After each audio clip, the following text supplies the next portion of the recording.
Good day, everyone, and welcome to another episode of Prolific Group Podcast. Today, it's just us two, but unfortunately for our audience, you got a whole lot more of me. But I'm gonna spare you. I'm gonna pass the mic over to him. Well, that was a lovely monologue, sir. I don't know what else to call that, but a monologue or a nicologue, if you want to call it that. Hey, Nicolò, whatever. But welcome to another episode of Prolific Group Podcast. I'm one of your glorious hosts. That's the Persian, as he said. That's Amari. And we're going to jump right into it today. So, there's been a lot of different things going on out there on social media today. And the one thing that a lot of our viewers has been wanting us to kind of touch bases on is individualism and how social media has affected the individual in regards to the youth and adolescents and teenagers of today. So my question to you, bro, is do you feel like the sanctity of being an individual has been tarnished by today's standards? Oh, of course. But, before we get to that, it had to come from somewhere else. In the beginning, before social media, our parents, our grandparents, it was more so propagated through propaganda, billboards, newspapers, television, and who you were as an individual in society. Now, you know what I'm saying, with the TV, more so at your disposal, especially for the people of a young age, the factions, the propagation of belonging to a faction or a certain group is constantly just generated and pounded into your head. Like, they ain't got time to be individuals. They don't even know what individualism is. They wouldn't know if it bit them in the ass.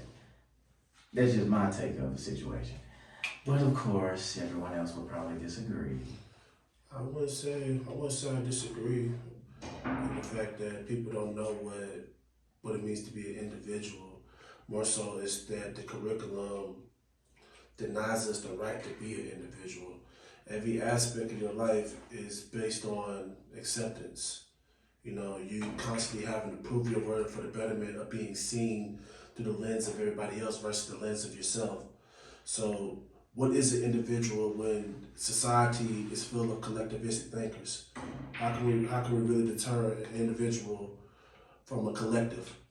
A person that has the freedom to speak, freedom to talk, freedom to react, freedom to feel, even going down to the basis of what is true freedom, it starts with the individual, but we don't know what that is because the sanctity of individualism has been remoted into this system where we constantly are striving for the approval of others. So how can you really get into the idea of understanding yourself when you never really had a chance to know yourself? I would say, first and foremost, that's because people do not put emphasis on being strong. Parents do not put emphasis on raising strong individuals. They don't know better. They can't do better because they don't know better. I would say that the reason why individualism is on a major decline is because it's only us and maybe the elderly. I don't know, sometimes I feel like old men are just in a way they don't really know shit. But we are the only ones that have said individualism because technology was not a part of our fiber, not a part of our being in the beginning. We grew up into it. However, it was we gradually came into this. We didn't have it as soon as we were born. Our mama didn't say, get out my face, and then put a tablet in our hand. And we getting our fucking brain fried with cocoa melon and shit. But I digress. We had the blessing of progressing with it, rather it being at its peak and shoved into our faces and then it becoming a part of us. I just think we got some weak. I hate to sound like one of them damn boomers, but you know, it's weak motherfuckers. Like, is it really a sign of weakness, or you know? Well, it's not really fair to blame the parent, you know, which these days parents are reciprocal images or like or hollow shells of their parents before them.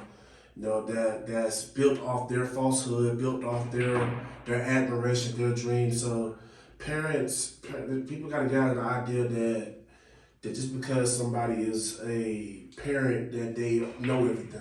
no, of course not. Parents grow through their kids. You know, no parent is adept at raising their kids off rip. They're going to make mistakes. There's a lot of trial and error that comes with raising your kids. So I wouldn't base it on the idea that parents are not teaching their kids to be strong. Parents are not guiding their kids. They're molding their kids. You know, I disagree. That's a big difference. When I say they're molding their kids into their own image. I don't think they are. I don't think they are. Because from what I see, from what we can both see, they are like, what they're becoming, I can't even put in an intellectual term without sounding degrading. It could just be the algorithm from my social media trying to invoke fear. I very well get the bigger picture of that. It could be the news networks doing the exact same thing as they always done for the sake of manipulating the psyche. So I believe the shit. But sometimes from what I see on the TV and in person, these motherfuckers, regardless of the racial demographic, are very degenerative. And they are the exact polar opposites of what their parents are even attempting for them to be. Due to not only just what they divulge in educationally, entertainment-wise, what they consume with their diet, they are becoming mentally unhinged, rebellious, lack of regard or you know, appreciation for education itself. Even and I'm guilty of that. I didn't appreciate, you know what I'm saying, my education as I was coming up. I didn't realize how valuable it was, but the point is I still had enough grit to pay enough attention in school, get good grades, graduate, go to college and do the same thing. What is there to appreciate about an educational system that's designed for you to fail as an African American? An education system that's designed for you to live life in correlation through the lens of other people's eyes. How can you sit here and say that you didn't appreciate it? It was never meant for you. It was meant to blind you to the whole idea of being an individual. It was meant to blind me, yeah. Because every aspect of your life, from boyhood to manhood, you're living your life based on the acceptance of others, based on the judgment of others. Why do you think social media is what it is? It wasn't the phone, the iPhone, that destroyed the minds of the youth. It was what's in it. I get you. It was the application that was developed within that phone, the social media. Now, if you look at it from a business standpoint, it's clearly sociological, psychological, understanding how the consumer thinks based on their actions. But it's real easy to manipulate the minds when they don't have a mind to begin with. If your mind is based off the approval and acceptance of others, what aspect of that person is left? You're just nothing but a hollow shell. And parents, being hollow shells themselves, naturally raise other hollow shells. So, like, when I say guide your child, not mold your child, parents got to take responsibility to some degree. It's like a child is an individual, and it needs to be nurtured and guided as such. But look at what they're doing in school. Look at how kids learn, you know? Shit, they barely even in school now. All this shit virtual. And with virtual education or virtual teaching, there comes much more distraction. People practice distraction more so they do concentration with cellular devices or technology in general. I I wouldn't go as far as to say it's a distraction. It's just the nature and how kids are learning now. You know, we in our generation we had the privilege of growing up with this, so we saw the world before this, and we saw the world as it was growing through this, through the growth of the smartphone, through the growth of social media, through the lens of social media. We saw TVs and yeah. I remember the fatbacks. I remember the rolled in TVs. A lot of people don't remember that. That seems like, 100 years to them. Yeah. But that was our reality. But at the end of the day, we knew we had a balance. And I can at least go back in time and say half of the shit that I learned from elementary to middle school to high school, a good chunk of it was bullshit. Because once you start venturing out into college, really start growing your mind, really start reading books that are equivalent to your usage and to your background, to your wants, to your needs, you start realizing that damn, they set me up to fail. Oh yeah, I get that. There's a lot of lack of accessibility when it comes down to schooling these days. But the mind that can celebrate through the tribulation, the trial, is the mind that succeeds, which is what I was trying to get at earlier when I said be grateful. Because it was made for me to fail, but it was a double-edged sword. In an attempt to get me to stab myself, they stabbed themselves. Because I was able to realize, I was able to have a revelation that, hey, wait a minute, it doesn't have to be this way. There's another door that can open with the shit that they gave me. They're just not telling me. Why do I have to walk in assimilation? I had an awakening. Why do I have to walk in assimilation with everybody else? I can read just like them. I can do just like them. However, I don't have to be just like them. This book can take me a total different direction that is taking him. His perception. That's his perception. That's her perception. Even the teacher perception. That's what they're taught to do. That's what they're telling me. But wait a minute. Why am I comprehending this a different way? Why do I have the mind frame to say, wait a minute, let me get the context of what's going on in this book. They say, lean not to my own understanding. Okay, cool. Let me research what the word lean means. Let me get other three breakdowns of the term and definition. Once I get the other three terms of the definition of the word, let me get the context of the word, of how it's used in the sentence. So I'm just like, that's the way I went about stuff. So that's what I meant earlier when I say appreciate the education. So I get what you're saying. It's hard to appreciate anything when you don't understand the why. True. Out of all the words in the dictionary, why is among the top tier of most important words, because without understanding the why, you can never understand the how, understand the what, understand the when. So if you can't get a student to understand why they should embrace the schooling, why they should waste their time going to school when you have people their age literally starting businesses, literally making all this money, literally joining the workforce. What's the point and the purpose of going to school if all it's going to get you is heartache, like ignorance, lack of acceptance, bullying, potential. There's a lot of stuff that goes with being in school that's not always beneficial for the child. But that's another thing that we are doing wrong in all age groups. I myself am guilty of it. School and the heartache, the pain, the trial, the tribulation, you cannot cheat the process. That is the process.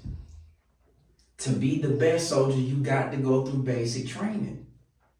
So like I said, what are we training them to do? Okay, say for instance, I compare myself to other. If I was a child, I compare myself to other children that are blessed into a lifestyle that I'm not blessed into, and they're literally starting businesses at a fraction of the age that I am at as a 16-year-old, even or 15-year-old. One thing that you got to take into account, if the market is oversaturated, everybody that's opening up a business is not going to thrive. If you don't go to school, if you don't have parents that hold your hand every step of the way, even that's a double-edged sword because you're not really learning shit. If you don't have a means to know what the hell you doing every step of the way when starting the business, in the process of understanding that you can't oversaturate the market with businesses, you are destined to fail. You're setting yourself up to fail. Everybody can't do everything. It's a lie that it's enough money for everybody. It's not. If there was enough money for everybody, we wouldn't have the shit that we have now. Everybody would not be trying to do shit like starting a business or NFTs or Bitcoin or whatever the hell else is a means of making themselves rich that's overly saturated. All those things are becoming either already overly saturated or, already oversaturated markets. You cannot do everything that everyone else is doing. Cheating the process. If you go through the process, you may find that pain that you go through is that kickoff, that start of that creativity to open up another door. You cannot cheat the process.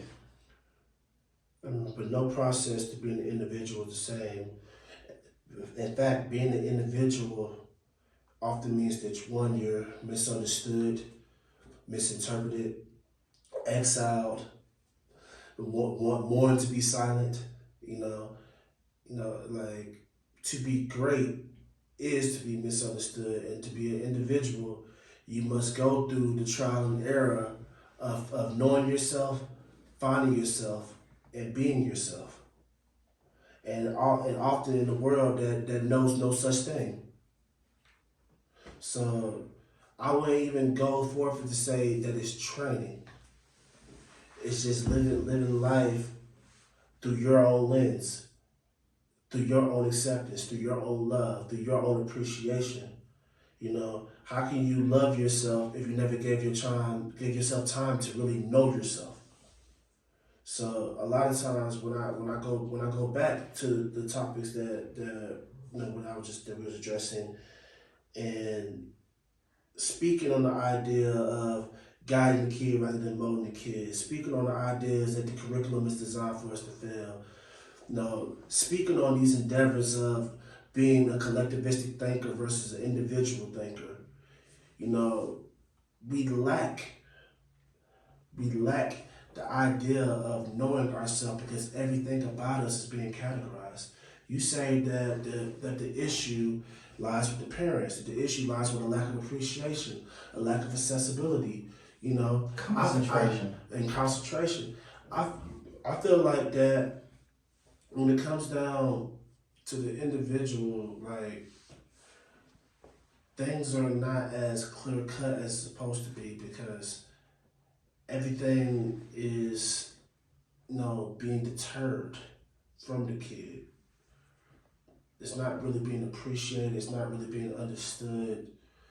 And we're putting ourselves in this complacent, lethargic, creature of habit type symptom where, life feels like it's a blur.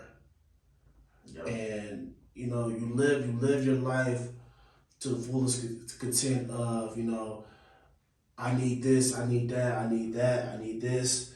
And then, in the process of trying to get everything you need, you lose yourself and discover that you had never truly lived in the first place. True. So it's like, what is it? What is the solution to this issue? How do we overcome it? How do you turn the youth into individuals? How do you make what is complacency into a movement of intellectuals striving for the betterment of each other and the acceptance of one another? Removal of a common tool and safe place. Removal of a common tool and safe place. Put them in a situation where they gotta talk and utilize social skills of days of old primitiveness. They get into their primitive being. Take away the phone, take away the applications, put them in an environment where they could be observed and or helped, but put them in a space where they have to utilize skills, utilize muscles in the brain where they have to actually retain the information. They can't go back and look at the phone or shit that they record later on, put them in a situation where they understand that their upcoming as the next generation is the utmost importance. Every other country does this. China does is put them in situations where they have to utilize basic human functionality, and they hone in on that to make it strong. So that's why they outperform us in our school levels, in their educational system, because they concentrate and hone in on the basics before they just throw them in the middle of the water. If that makes sense. I would say if you're referring to the functionality of our society, how to make change, how to exchange currency, how to change a tire, how to solder electricity, how to, use common decency with telemarketers or anybody who's phoning into your house for bills or to calculate your assets, how to type without looking at the keyboard for essence of saving time. They don't give us those kind of classes out here, They used to. That's the thing. They used to. In middle school. Not in depth in foreign countries. Not to mention the foreign countries. No, places like China and Japan, yes, they do. I'm talking about in America. They don't do that. Oh yeah, of course. I'm talking about in other countries. They know where their taxes is going towards. We don't. No. A lot of the stuff that is accessible to them and invested into them isn't being invested in us, regardless of race. They want us to be as dumb as we possibly can be, so that the poor can stay poor and the rich can stay rich. Absolutely. The secret to tyranny, or the art of tyranny, is keeping the masses ignorant. Of course. If the information is not accessible to everybody will be in the same state of lethargic, and complacency, and ignorance. And as we know, in today's era of thinking, ignorance is blissful to a lot of people. They'd rather not be aware. They'd rather not know anything. So it's because they feel that life would be a lot more simplistic. But on the contrary, you're doing your body and mind more harm. Yep. So I definitely agree with what you're saying in regards to the systematic or functionality needs to be changed. More so the accessibility. Allow kids. I'm not even going to limit it to these kids. Allow kids, young adults, and college students to be placed in situations where their mind is constantly being challenged. They constantly have ways to think outside the box, view things from a different spotlight. Because sometimes you don't want to see things at face value. The world is bigger than a square cup. Yeah. I don't want to see things through one lens, because there's multiple lenses, there's multiple perspectives. The biggest thing that makes an individual is open-mindedness. And if every aspect of your life or your functionality, in a sense, is being planned out, being scripted, then you're naturally going to be scripted. You don't even know your own words, because everything is being spoon-fed into you. Everything's been recorded in your head that this is the right answer, this is the only way. There's multiple ways to get that answer. And if you only see things from one point of view or one frame, then you're only going to see things through one frame. Not just in that particular scenario, but in life. Nobody's path in life is, fundamental. Nobody's path in life is conventional. Yeah. The individual is as unconventional as it gets, but it's easy to be collectivistic. It's easy to think like everybody else. It's easy to do like everybody else. If somebody else is bullying that person, it's easy to do as the Romans do. Assimilate. And the only way for me to fit in is to wear the best shoes, wear the nicest clothes, do things that are considered rebellious, do things that everybody else is doing. What are the trends? How can I be accepted? But that's not who you truly are, is it? Yeah, no. And because you're constantly doing this throughout the narration of that is your life, you never truly got a chance to know yourself, perfect your craft, develop your craft, or allow it to even be instilled in that. So what is an individual when you're surrounded by all these social dilemmas that bind your mind, and constantly thrust you down to this abyss, this cesspool of social media that destroys you sociologically and psychologically, and even go as far as physically and mentally. Oh yeah, definitely. It destroys you. But the only people that are benefiting from it is the businesses that created it because they know what it's for. Mm-hmm. Even TikTok. You think they're showing the same videos out there in Japan? No, definitely not. No, so. But because they know what it does to the human psyche. They spent their time analyzing applications and software. Individuals are not molded; they're created. And you guide those individuals. The individuals are the ones that leave a legacy, a true legacy.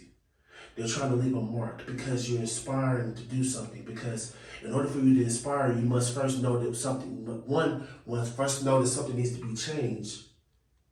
So you must be able to have somewhat of a realization, somewhat of thinking outside the box. You know, you may see square, I see circle. Hell, you may see triangle.